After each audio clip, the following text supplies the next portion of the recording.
ख़ास तौर पे एक और बड़ी दिलचस्प बात बताता हूँ आपको। शादी की जो रात है उसमें जो लोग फेलियर में जाते हैं, उसमें मालूम है कौन सी चीज़ फेलियर करती है? उसका जिस्मानी नुक्स नहीं होता।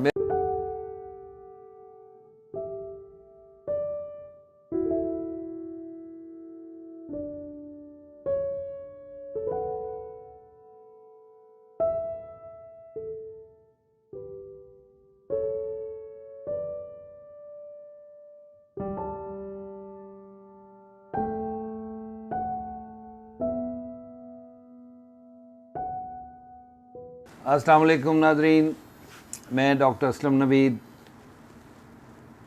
Sexologist, alternative medicine, more than 30 years experience, आपसे कुछ बातें शेयर करूंगा।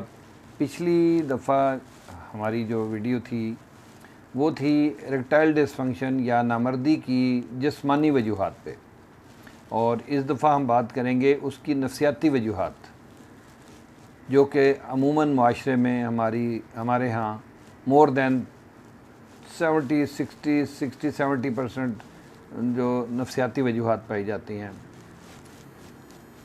जिस्मानी वजूहात तो बहुत उसको डायग्नोज हो जाती हैं, पता चल जाता है। जो नफ्सियाती होती हैं उनमें बाज़ का अच्छी खासी कोशिश से मालूम होता है कि एक्चुअल वजह क्या है।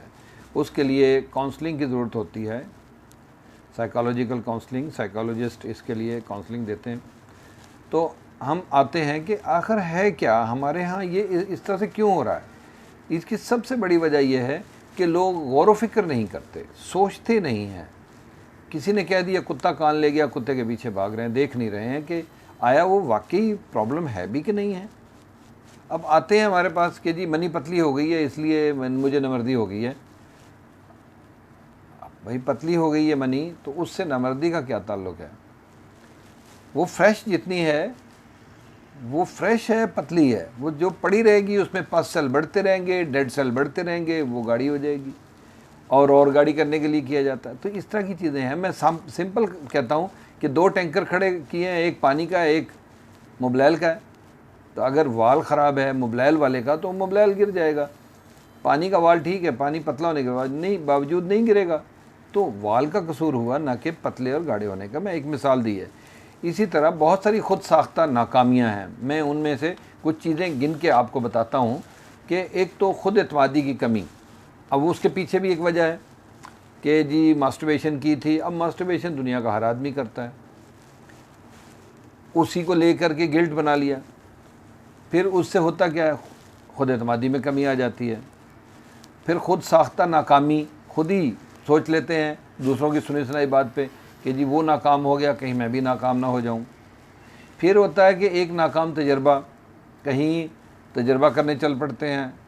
जब खुद एतमादी की कमी है तो ज़ाहिर है वो तजर्बा फ़ेल ही होना है, तो वो चल पड़ते हैं कि जी वो कहीं खुदा न खास्ता कहीं ना कहीं जब तजर्बा करते हैं खौफ की हालत में, देखा ना जाए, पकड़े ना जाएँ, कुछ माहौल का खौफ होता है, तो कुछ गुनाह का एहसास होता है, बहुत सारी चीज़ें मिल के उसको नाकाम। जब वो नाकामी हो जाती है तो फिर वो उस पर पक्का फतवा लगा लेता है अपने ऊपर की बात। हालांकि वो इत्तफाकिया एक दफ़ा नाकामी हुई, अगली दफ़ा ज़रूरी नहीं है। इसी तरह गुस्से की हालत में पार्टनर के पास चले जाना, परेशानी की हालत में चले जाना, बहुत ज़्यादा थकावट की हालत में चले जाना, ये सारी चीज़ें। इसी तरह गैर महफूज माहौल में पार्टनर के पास चले जाना, जहाँ माहौल यानी अगर खुदा न खास्ता मतलब बच्चा उठ जाएगा, उसका खौफ है, उसी रूम में बच्चे सोए हुए हैं, बच्चा ना उठ जाए, अब ये खौफ है। उसी खौफ में वो जल्दी खारिज भी हो सकता है, उसी खौफ में इरेक्शन डाउन भी हो सकती है। अब अगर ऐसा हो गया इत्तफाकन तो वो अगले टाइम के लिए फिर अपने आप को मरीज़ मान लेता है कि जी वो कल हो गया था, आज फिर ना हो जाए, वो एक खौफ और बिठा लेता है। इसी तरह अगर कभी किसी को बिल्कुल ठीक चल रहे होते हैं, कारोबारी झटका लग गया, नुकसान हो गया कारोबारी तौर पे, कोई बहुत लॉस हो गया या कोई बहुत फ्रॉड हो गया, कोई चीज़ भी होगी, मिसहैप हो गया, तो उसकी वजह से भी उस कुछ वक्त के लिए, कुछ दिनों के लिए ये प्रॉब्लम आ सकती है, क्योंकि माइंड डाइवर्ट हो जाता है, उसकी पूरी जो है वो सिग्नल जनरेट नहीं हो पाते, इसलिए वो भी एक वजह बन जाती है बात का। अच्छा, शादी से पहले कोई इत्तफाकी या नाकामी जो है वो भी इसकी वजह बन जाती है कि अगर कभी कोई ख़ुद से कोई मास्टरबेशन में कमी रह गई या कभी नींद इत्तफाकन कम थी और हार्मोन पूरे डेवलप नहीं हुए थे, नहीं प्रोड्यूस हुए थे, उस दिन उसकी कमी रह गई। ख़ास तौर पे एक और बड़ी दिलचस्प बात बताता हूँ आपको, शादी की जो रात है उसमें जो लोग फेलियर में जाते हैं उसमें मालूम है कौन सी चीज़ फेलियर करती है? उसका जिस्मानी नुक्स नहीं होता। मेरे पास आते हैं, मैं सारे टेस्ट करवाता हूँ, हर चीज़ ठीक निकलती है, हार्मोन भी ठीक, रगें भी ठीक, आसाब भी ठीक, सारे टेस्ट हो जाते हैं मशीनों पे मेरे पास। तो वो उनको सिर्फ काउंसलिंग की ज़रूरत होती है। अच्छा, होता क्या है, 2 दिन से वो नींद नहीं ले रहा होता, उसके हार्मोन डाउन हो रहे होते हैं। ये बड़ी इंपॉर्टेंट बात है, ये नोट रखें, जिनकी शादी होने वाली है वो इस बात से ख़बरदार रहें कि नींद ज़रूर पूरी कर लेनी है, चाहे मेहंदी की रात 2 बजे तक जाग रहे हैं, कुछ भी कर रहे हैं, कहीं ना कहीं दोस्त के यहाँ जाके छुप के 4-6 घंटे सो लें दिन में। अच्छा, मेहंदी की 1-2 रातें वो होगी, फिर मेहमानों का संभालना हो गया, फिर ये ओवरवर्क, स्ट्रेस, सारा कुछ है। तो ये एक तो थकावट भी बढ़ गई, सारा दिन भाग दौड़ भी है, रात को जाग रहे हैं, नींद पूरी नहीं हो रही है, बॉडी को रिलैक्स नहीं मिल रहा है। तो एक तो ये हो गया। दूसरा, कुछ ना कुछ गिल्ट तो था ही पहले से। अब क्या किया, रात के 2 बज गए, फ़ोटोग्राफी हो रही है, 3 बज गए, 4 बज गए, तो अब उस वक्त तक एंड हुआ होता है थकावट से। तो कहते हैं जी वो मुझे ज़रा एक पोंस्टान तो दे देना। तो ये पोंस्टान, फोर्ट, पैनाडोल और वोल्ट्राल और ये जो पेन किलर हैं, ये कोई 4 घंटे, कोई 6 घंटे, कोई 8 घंटे इरेक्शन नहीं होने देगी, खड़ा होने में रुकावट डालेगी, ये कम कर देती है। तो इसलिए वो गोलियां ये फिल कर रही होती हैं। वो गोली तो सर दर्द के लिए खा ली, देना बहुत थका हुआ हूँ, देना सर दर्द की गोली। वो गोली खा ली और चले गए वाइफ के पास, और वहाँ से वो गोली ने असर किया, इरेक्शन कम हुई, उस रात में फेलियर हो गया, इरेक्शन ही नहीं हो रही। अब वहाँ परेशानी लाहक हो गई। अगले दिन थका हुआ भी नहीं है, अगले दिन वैसी नींद उड़ जाएगी उसकी कि नाकामी की वजह से वो दिन में भी रेस्ट नहीं करेगा, भाग दौड़ करेगा, आगे पीछे मालूमात लेगा, किसी हकीम के हथे चढ़ेगा, वो उनको एक और चीज़ें डरा दें, वो उनको खौफजदा कर देंगे, ओ हो आपने तो हाथ इस्तेमाल किया होगा, आपकी तो रगें मर गई हैं, अब तो बड़ा मसला बन गया। तो वो उनको डरा देगा, तो वो और अगले दिन फिर नाकाम हो जाएगा। हालांकि अगले दिन उसने गोली नहीं खाई, अगले दिन उतनी स्ट्रेस नहीं थी जितनी थकावट पहले थी। थकावट नहीं थी, स्ट्रेस ज़रूर थी।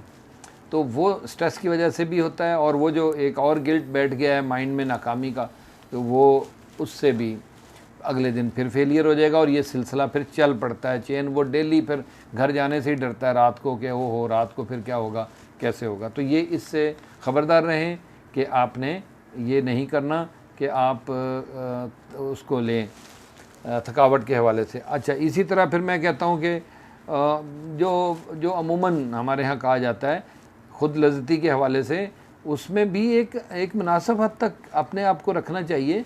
ये नहीं है कि उसमें एक्सट्रीम में कोई जाए, एक्सट्रीम में किसी चीज़ में भी एक्सट्रीम अच्छी नहीं होती। तो इन सब चीज़ों का अगर ख्याल रखेंगे तो कभी प्रॉब्लम नहीं आएगी। और अगर खुदा न खास्ता प्रॉब्लम आ गई है तो फिर किसी साइकोलॉजिस्ट से मिलें या हमारे अदारे से रुजू करें, तो आपकी बेहतरीन काउंसलिंग होगी, जिसमें आपको हो सकता है 1 या 2 काउंसलिंग में ही आपका मसला हल हो जाए। और ये भी हो सकता है कि मुझे बहुत सी कॉल्स आती हैं कि जी हमने आपकी वीडियो सुनी, हम ठीक हो गए।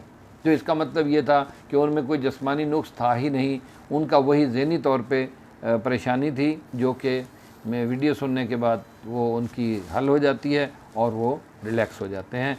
तो ये थी इसकी कुछ नफ्सियाती वजूहात।